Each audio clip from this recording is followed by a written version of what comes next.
Hi everyone, with Cynthia here, and today I'm going to analyze one of my favorite books, that is Breakfast at Tiffany's by Truman Capote. I will analyzing the book based on 10 elements of fiction. So the first one is plot. Plot consists of 6 parts, that is exposition, rising action, conflict, climax, falling action, and the last one is conclusion. Let's start from the exposition.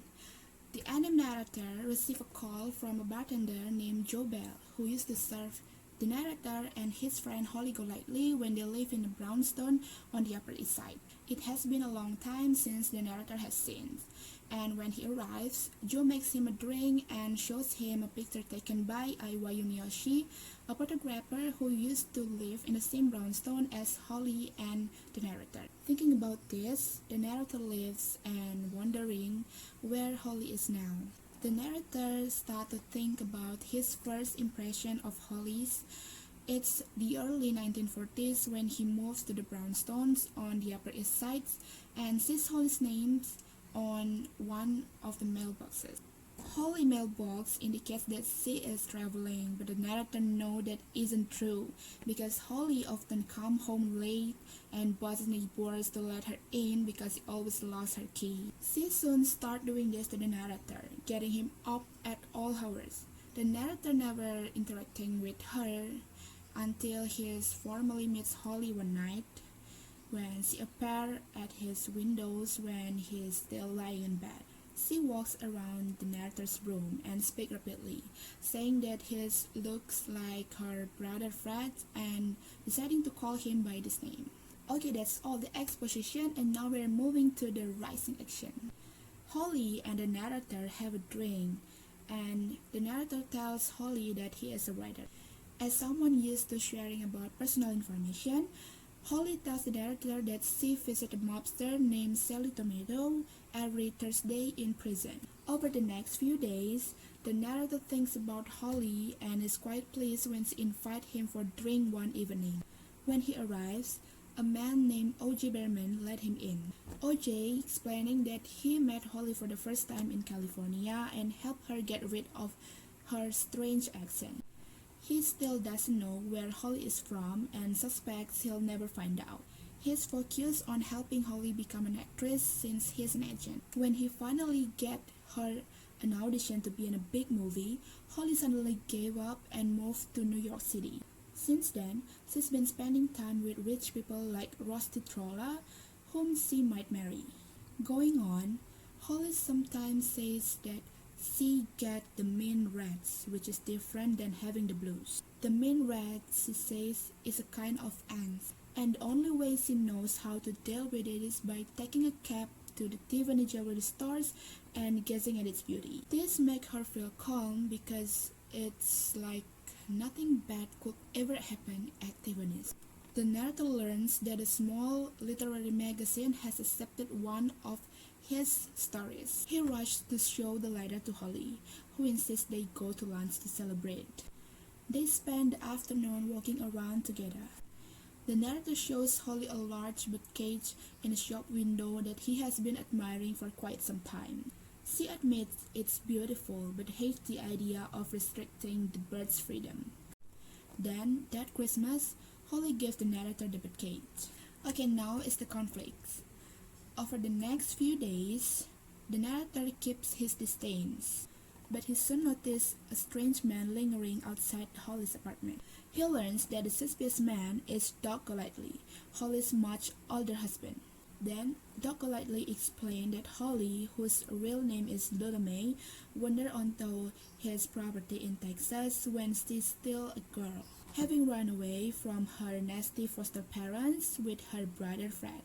Doc caught both Fred and Holly stealing from his farm, so he took them in. When Holly turned 14, he married her, and she eventually ran away despite seeming happy. Several days later, the narrator is on the train and he noticed a newspaper article that indicating Rusty Troller has gotten married. He feels jealous, suddenly realizing that he loves Holly. Rushing home, he finds Josie in Holly's apartment and learns that Rusty married Meg Wildwood, not Holly. And here is the climax. Holly, for her part, has trashed her apartment and is in a frenzy. As Holly sleeps, Josie tells the narrator that Holly isn't upset about Rusty, but because she received a telegram from Doc saying that Fred, her brother, was killed in the war. After this point, Holly avoids talking about Fred and instead talks about how happy she is because she's going to marry Jose and move to Brazil. She also says that she is pregnant. This comment threw the narrator into a funk. And here comes the falling action. That evening, Holly is arrested because of her association with Sally Tomato, who used her to run a drug ring from inside prison. OJ, who paused her bail. When the narrator goes to get Holly some clothes, he finds a man in her apartment. The man gives the narrator a letter from Jose, in which he explained that he can't be with Holly because it would ruin his political career. The narrator delivers this letter to Holly, and then she says she plans to go to Brazil when they let her out, not to chase Jose but to avoid a prison sentence. The narrator hates this idea, but he brings her suitcase and cat to Joe Bell's bar as instructed. There, Joe calls a limo to take Holly to the airport. On the way, Holly tells the driver to stop in Harlem, where she lets out the cat.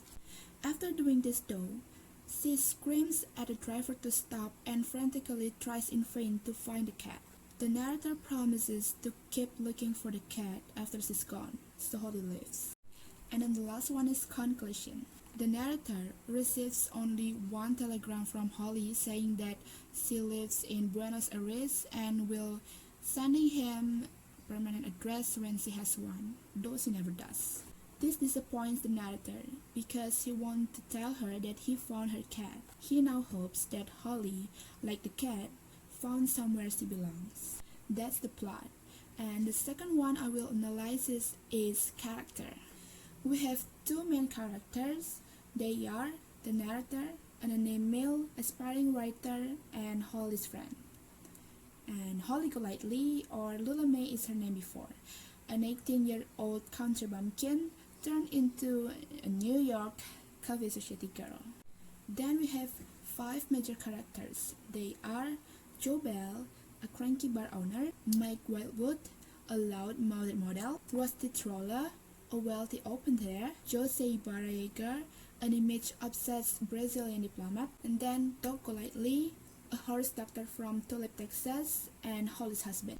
And then we also have five minor characters. They are O.J. Behrman, Holly former talent agent, Iwa Yunioshi, a photographer who used to live in the same brownstone as Holly and the narrator, Fred, Holly's beloved brother, Sally Tomato, a major figure in the New York Mafia, and the last, Oliver O'Shaughnessy, a defrocked priest and gangster.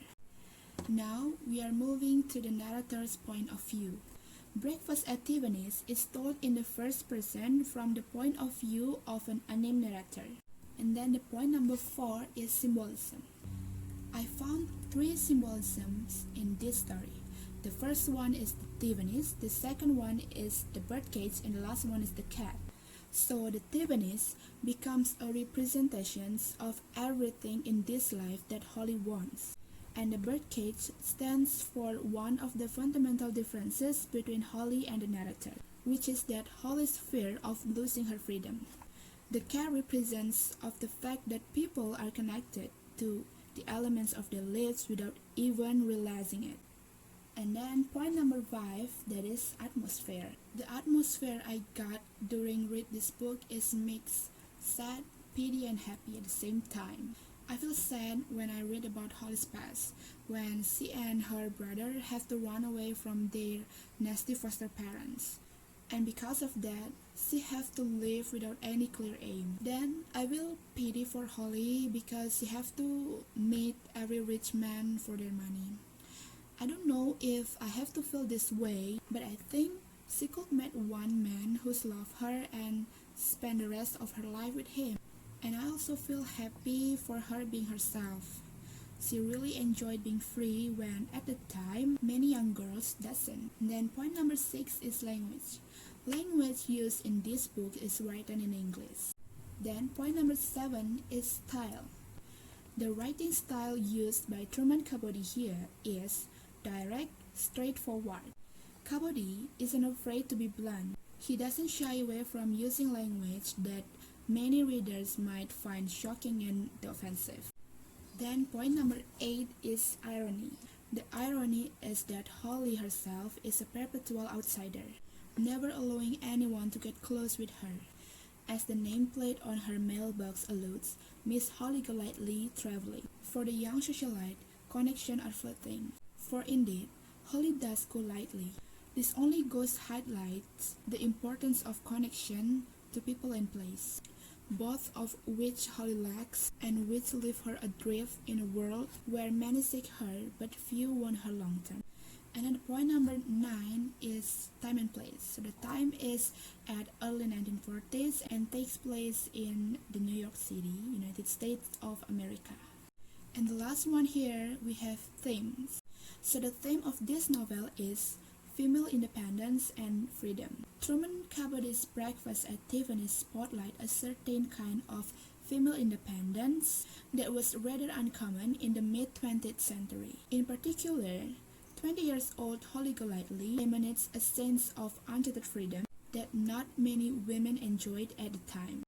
Breakfast at Tiffany's illustrates what it might look like for a woman to live her own terms instead of acquiescing to the gender dynamics of the 20th century, which generally promoted female passivity and conformity to patriarchal expectations. So we finally reached the end of this video. I hope you enjoy watching my videos. Thank you and bye!